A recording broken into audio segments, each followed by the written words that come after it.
Time for an EV update, I think, and let's do it while sitting in an EV. I'm in the BYD Seal. I've just put up a review of this car, both written and video. You can find it on browncarguy.com or on my YouTube channel, youtube.com, of course, /browncarguy.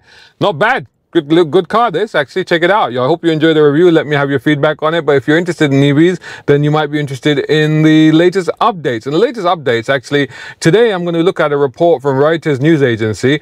And this is basically about Mercedes-Benz. And some of you may have seen this. So Mercedes-Benz delays, this is a report that came out on the 22nd of February. So just last week, actually. So Mercedes-Benz delays electrification goal, beefs up the combustion engine lineup. Now this really took me by surprise a little bit because, you know, Mercedes has been steadily moving towards its EQ range of cars, EQS, EQC, EQE, EQ whatever, you know, EQG. They just recently launched the G-Wagon. They showed that, they did that demo of the car, you know, doing the tank turn, you know, all sort of doing, you know, on the spot center pivoted donut things that they were doing. And the other thing that Mercedes has done recently is that, of course, it's killed off the V8. So the glorious AMG V8 is, of course, no longer available on the new cars. You know, they don't get the V8 anymore. Even the C63C AMG models, they're hybrids. They're not V8s anymore. So they got the power, but come on, you want the V8 sound, right? So this is a little bit of a surprise because you think that Mercedes is just going full speed ahead on EVs. Well, a lot of the manufacturers have been sending out those signals. They've been saying as much, you know, because they had to, you know, because it's kind of, you know, what the market allegedly demanded. It's certainly what governments and legislators demanded. So they all had to make those noises, you know, and especially all the Germans as well, especially in Europe. And Europe, of course, has the 2035 deadline cutoff of sales of the internal combustion engine car, but most manufacturers with sort of arbitrarily self-imposed 2030 deadlines, including allegedly here in the UK when they complained about the fact they had been moved here. Of course, it hasn't really changed very much in the UK because the ZEV mandate is in force. There's another video on that, and that basically stipulates like how many internal combustion engines and how many EVs you must sell each year. And that, of course, actually means that by 2030, you get to 80%, and by 2035, you get to 100%. So, and that's how it was before anyway, so it hasn't actually made any difference. So let's look at the report. The key takeaways from this report: Mercedes-Benz pulls back expectations on electric cars, electric sales. Mercedes to update the combustion engine cars as EV demand slows. Plug-in hybrids to stay relevant for several years, says CEO. Trade tensions, that's also affecting the supply chain, and they are still targeting up to 50% of electrified sales by 2030. And they're not alone in this. I've got some another story here about BMW, and I'll get into all of that right after this. A brown car guy.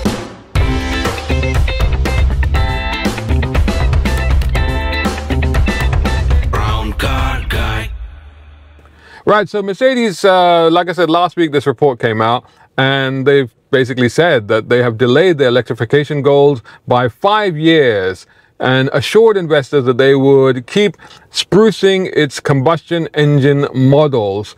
That's interesting. The word shareholders is in there, and that tells you a lot about what's happening. And that's, you know, even today I saw a comment on my YouTube channel. Somebody said, oh, you know, all this, you know, these mandates and this, the environmental policies are all to help car manufacturers. They're in cahoots with the government. I've said this before, and I've said it again. This scenario is actually a nightmare for the car industry. The car industry has spent, the established legacy car industry I'm talking about, they have spent 130 years developing and working and selling the internal combustion engine.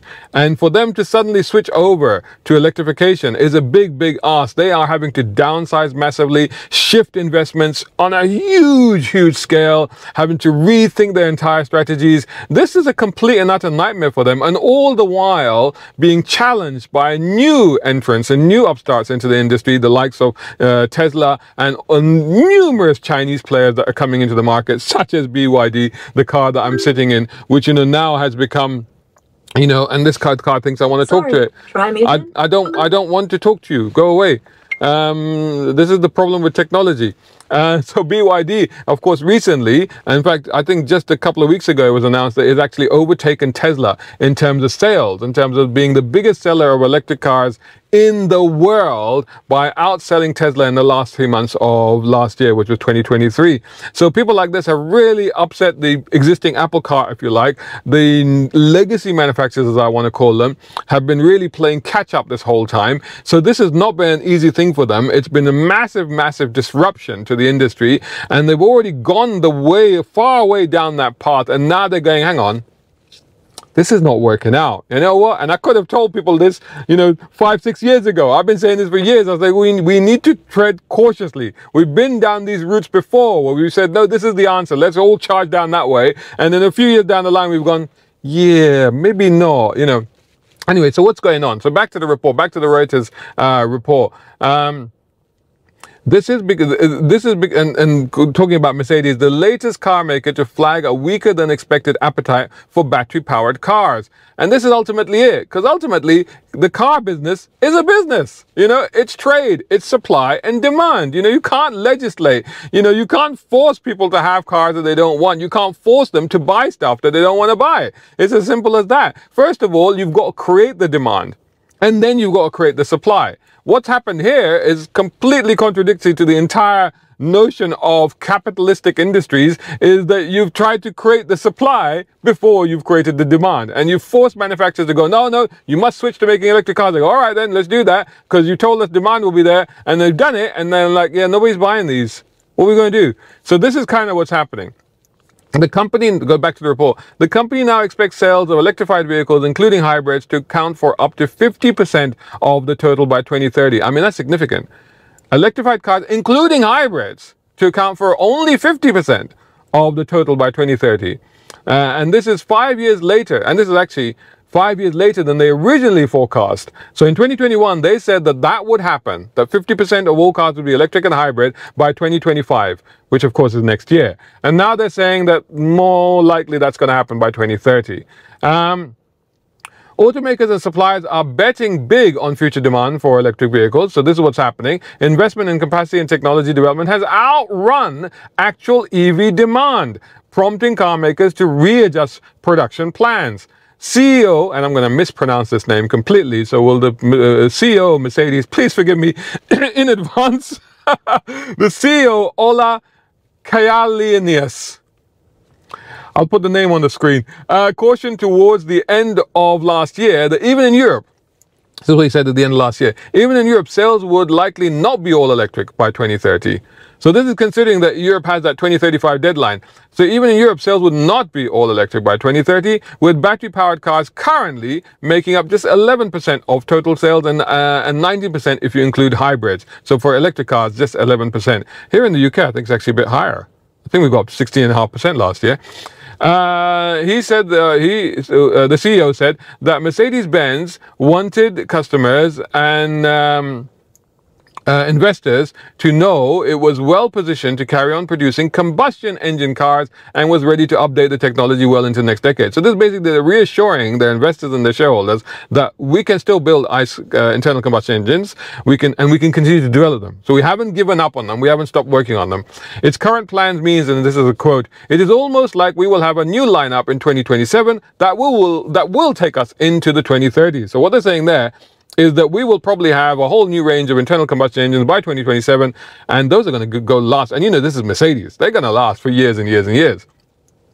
And on the result of this reassurance that he gave to his investors and shareholders, shares in the luxury car maker were up 5.9% following the news. And that tells you a lot. Follow the money, right? People say. So that tells you a lot. Where's the money is like, okay, we're onto a good bet now. Otherwise, we're going to take our money out of this company. Because this is the other thing. A lot of people feel, and I feel as well, that continuing down this path of forced electrification, and again, I'm in an EV, I reviewed it, I think this car is great, no problem at all. And I think for a lot of people, EVs will be the perfect choice. And I think that we will see a natural transition to EVs on a large scale. I don't think EVs will completely take over, but I think there will be a significant portion of our future transportation needs. So EVs are definitely happening, and they will happen, and they will get better and better. And this is like, this car is already, just compared to a car that I would have tested 3 years ago, this is already 10 times better as an EV. That's how significantly and how quickly, these things are improving. So there's no doubt about the fact that these things are getting there. But the fact is that they're reassuring their shareholders that we haven't quite given up on the internal combustion engine, and we can make it better and more efficient and more cleaner and, you know, and just better. So what they're saying, slower economic growth, supply chain bottlenecks, and trade tensions with China and both US and European unions also weighed on Mercedes-Benz outlook for 2024. So they've been looking at all these things. Like in America, there's been a lot of chaos in the car industry with the unions there. There's been, I think, huge gaps in production there because of what's been happening. The car maker said that forecasting lower returns on sales across its car and van divisions for 2024. First quarter sales are likely to come below the previous year's levels, it said, as component shortages. Are we back to component shortages again? Remember, post-COVID, this was the biggest problem with car supply, new car supply, is that there was no component. Primarily, we were talking about semiconductors or computer chips. There was none of those. But also, like, other things got affected as well, especially with the war in Ukraine, where we had supply of aluminium, and steel also became affected as well. This is interesting. Component shortages, particularly of 48-volt systems that are supplied by Bosch. And these are continuing to halt production. Wow. Electrified vehicle sales, including hybrids, were expected to remain at approximately 19 to 21% of the total, Mercedes said. So I guess this is their portion of sales. And don't forget, they're heavily pushing the EQ range of vehicles, which are very, very good. I think I recently reviewed one of their EQ. Was it the S-Class or was that last year? Anyway, it's on my channel. The luxury car maker reported an adjusted return on its sales in its car division of 12.6% for 2023, in line with its forecast, as inflation and supply chain related costs, as well as component shortages, ate into its profits. Manufacturers are losing money. They're hemorrhaging money at a time when they're investing millions, say billions, in switching to electrification. For 2024, it said it expected a lower adjusted return of 10 to 12% for cars and 12 to 14% for vans, down from last year's 15.1%. The company raised its average price by 2%. It raised its average price by 2%. That's 74,200 euros average price for its cars, and increased spending on research and development for future technologies, obviously, as we know. So that's Mercedes, right? There was an earlier report earlier in the month, just about a week and a half before this one. This was in fortune.com, and they were talking about electric vehicle sales dropping and how they're affecting car makers in Germany. So Germany set for 14% drop in electric vehicle sales as car makers scale back ambitions, and demand, in quotes, does not look good. This is what this report said. Standing at the front of the room, so this was at an association New Year reception, and this was, and again, I may mispronounce this name, forgive me in advance, BMW CEO, Oliver Zips. He actually said that he felt vindicated, and you can see why. Because he's also been one of these people, a bit like my current hero, Akio Toyoda, who's been saying for ages that we need to be very cautious about electrification. And Toyota, as you know, they didn't jump onto that bandwagon. They've been quite late to the party. They've only now started releasing their first Toyota EV, their first Lexus EV.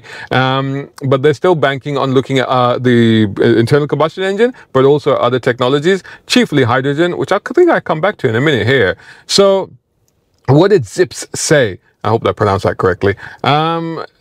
He said that a singular focus on battery-powered vehicles, I don't know if this is a direct quote or if this is the article, a singular focus on battery-powered vehicles by policymakers and manufacturers, no, this is the article, I'll do that again, sorry. A singular focus on battery-powered vehicles by policymakers and manufacturers is leaving Germany's most important industry, the car industry in Germany, it's massive, is leaving Germany's most important industry exposed, he said. I think it's paraphrasing.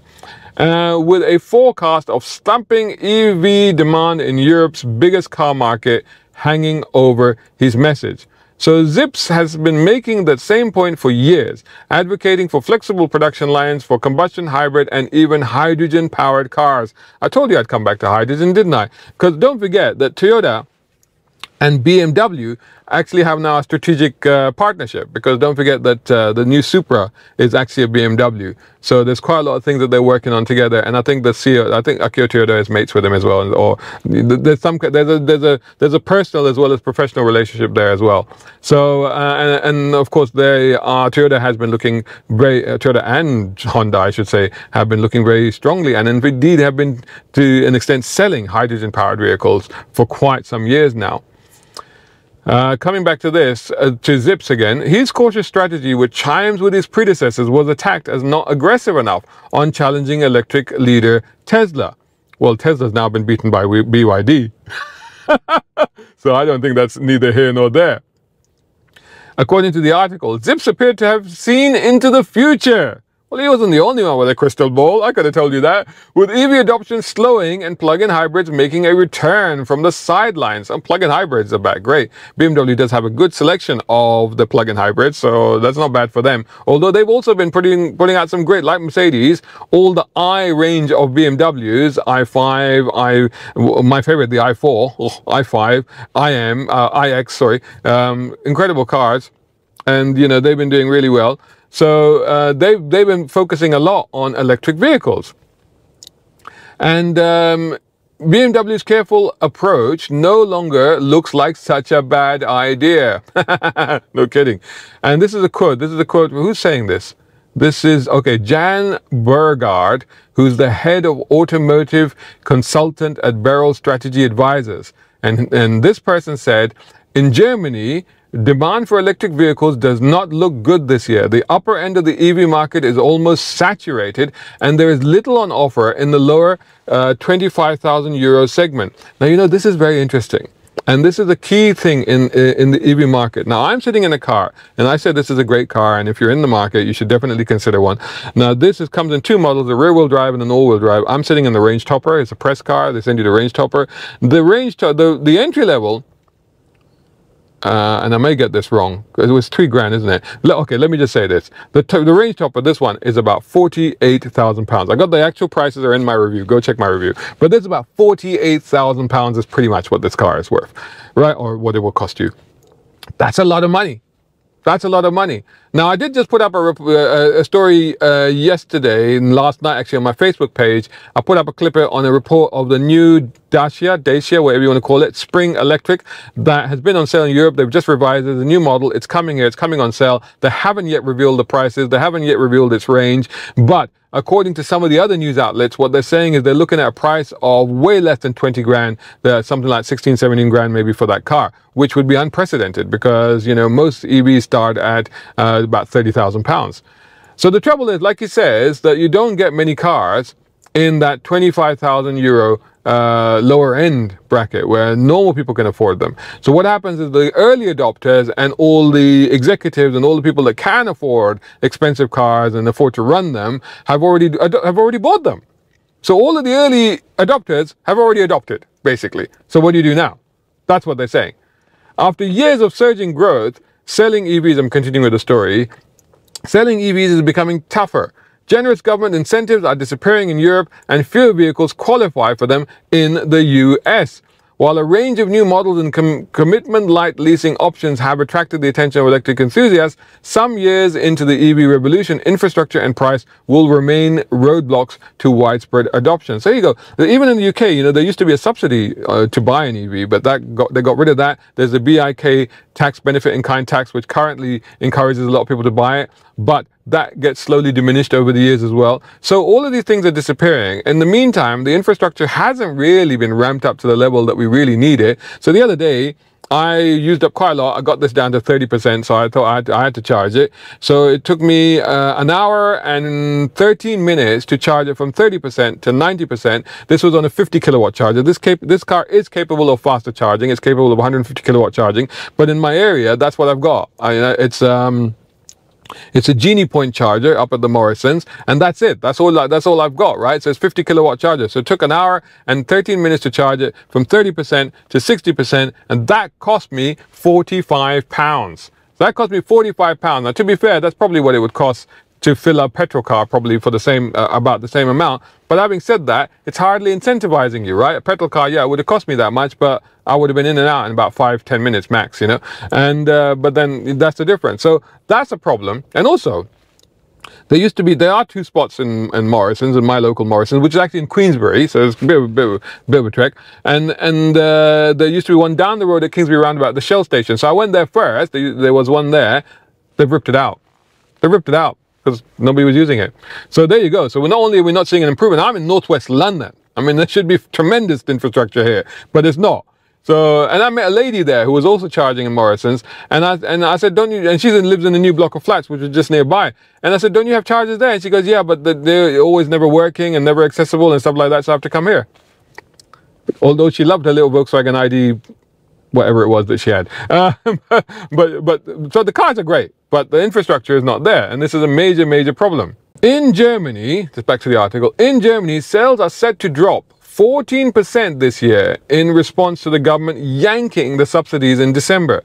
The first decline that they've seen since 2016. This is according to the VDA lobbying group.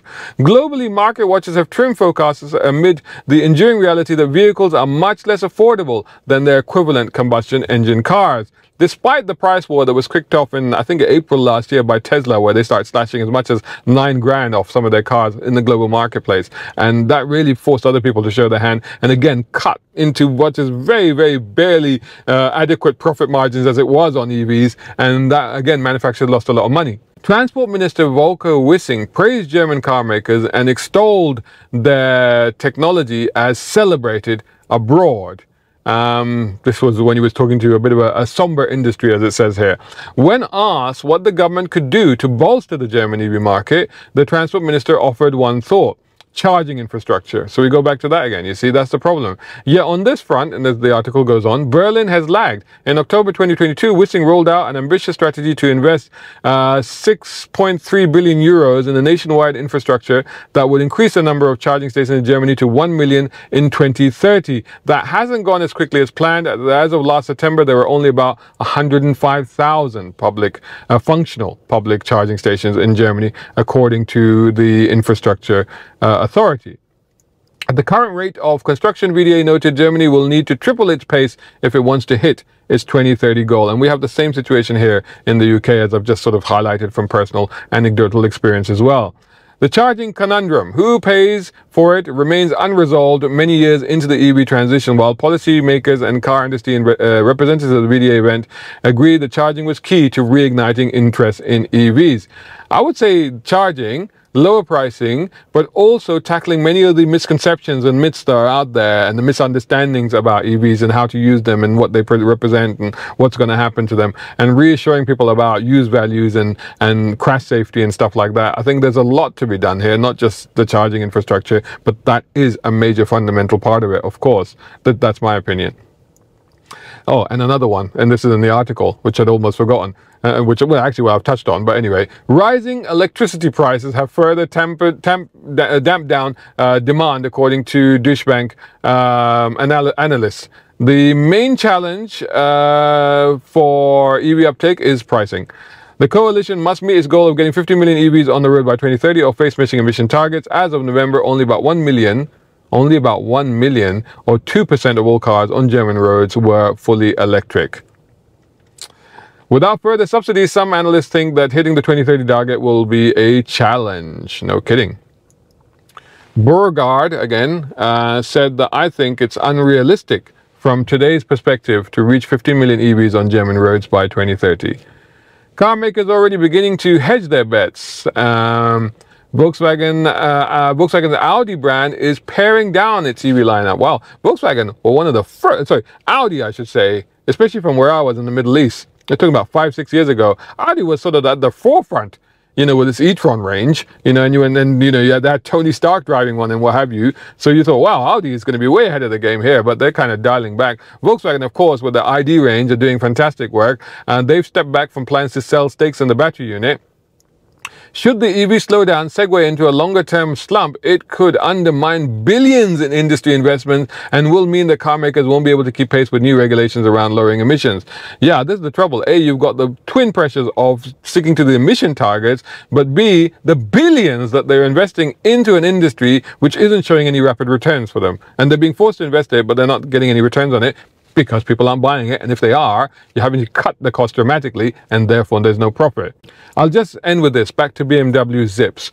In an interview with Handelsblatt last year, he went so far as to accuse those sounding the death knell of the internal combustion engine as negligent, given how far EVs had to go. And he pointed out, do you think regions like southern Italy will have charging stations in every village within 12 years? And ultimately, this is the point, isn't it? You can bring a horse to water, but you can't make it drink, right? Goes the old adage, right? The build it and they will come doesn't necessarily apply in this particular case. And I think this is fundamentally the problem.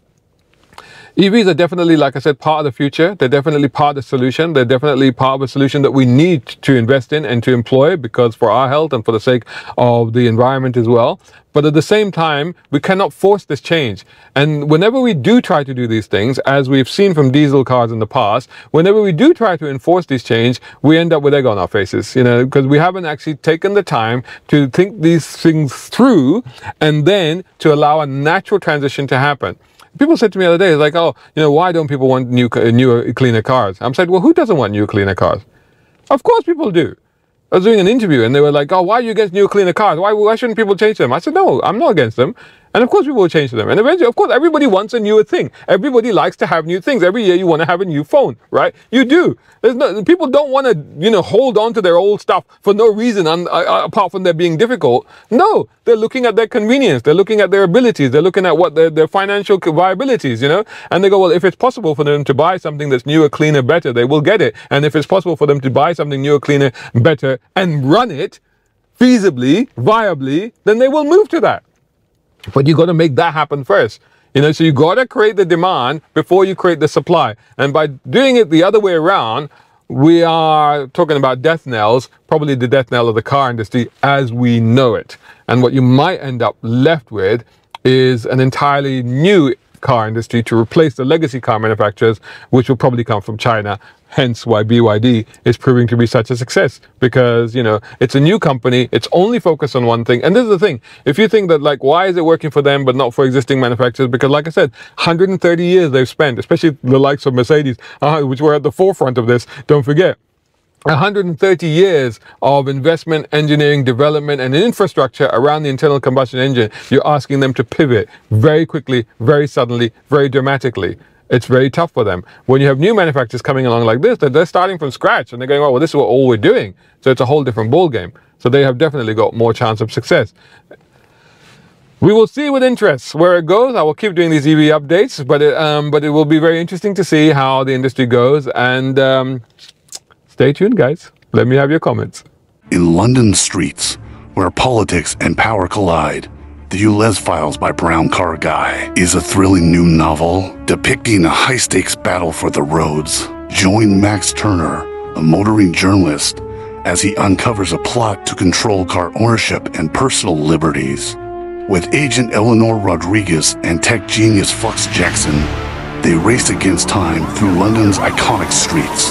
It's a narrative that questions the balance between environmental policies and individual rights. For fans of cars, action, and political intrigue, the ULEZ Files promises high-speed chases, tactical ingenuity, and a fight for justice. Available now, exclusively on Amazon.com. The ULEZ Files by Brown Car Guy. Get your copy today. Brown Car Guy.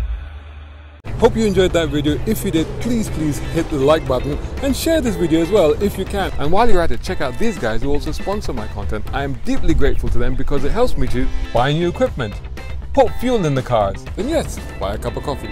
You can do the same. Just go here or right here on YouTube. Just hit these three little dots down here and click on thanks. Make sure you're signed in first. My content is free, but this is how you can help me keep it that way. I may even send you a gift. Oh, by the way, watch this next.